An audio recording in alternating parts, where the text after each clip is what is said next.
Bonjour, bienvenue sur notre chaîne YouTube Anglo Foirot pour apprendre l'anglais avec votre formateur Victoire Foirot. So, let's teach.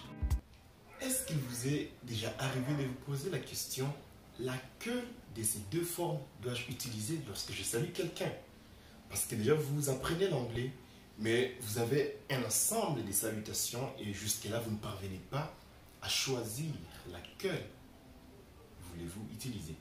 Alors dans cette question, plutôt dans cette leçon, il sera question de pouvoir donner des éclaircissements sur la salutation en anglais. On est encore au début, ça il faut que je puisse le mentionner.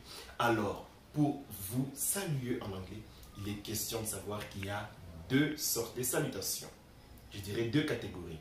Déjà, la salutation en soi en anglais, c'est greetings. Greetings, comme vous le voyez, apparaître sur l'écran, greetings.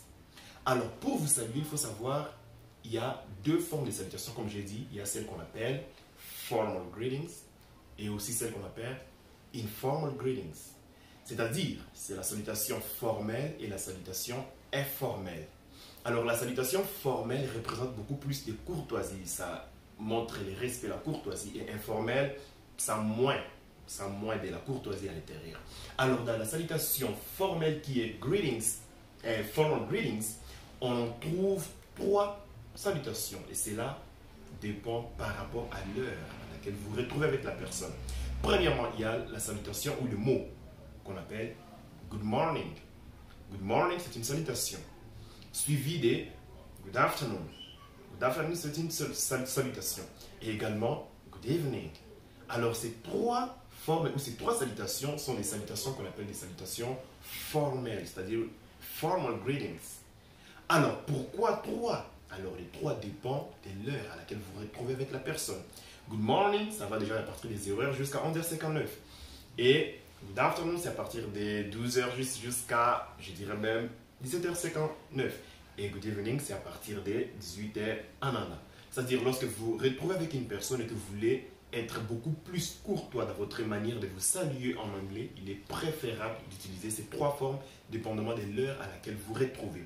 Alors, j'aimerais également mentionner une chose, parce que lorsque vous saluez, il est question aussi d'augmenter peut-être la fonction de la personne. Il ne faut pas simplement dire « Oh, good morning ». Non, ce n'est pas un peu bien. Alors, lorsque vous vous retrouvez avec une personne, ce qui apparaît encore beaucoup plus courtois, c'est d'augmenter la fonction de la personne. C'est ainsi, lorsque vous saluez en anglais, vous vous retrouvez avec une personne, vous dites « Good morning, sir » pour dire « Bonjour, monsieur ». Ou soit « Good morning, doctor »,« Good morning, nurse »,« Good morning, pastor ». C'est-à-dire, bonjour docteur, bonjour médecin, bonjour pasteur. Là, ça va beaucoup plus courtois. Ça, c'est dans la première forme de la salutation. C'est ce qu'on appelle formal greetings. Et maintenant, pour la deuxième forme de la salutation, c'est celle que je dis, on appelle la salutation informelle. Et en anglais, c'est informal greetings. Informal greetings. Là, on retrouve par exemple hello, on retrouve par exemple hi, on retrouve par exemple hey. Alors ces trois salutations également nous servent à nous saluer, mais c'est dans une forme un peu informelle. Ça reflète moins du respect. Et pour cela, vous pouvez aussi répondre directement à la manière que la personne vous a salué. Alors je crois que cette leçon va vous aider à pouvoir bien vous saluer en anglais, savoir différencier lesquels afin d'utiliser la bonne forme à la bonne personne. Sinon, merci, au revoir à la leçon prochaine.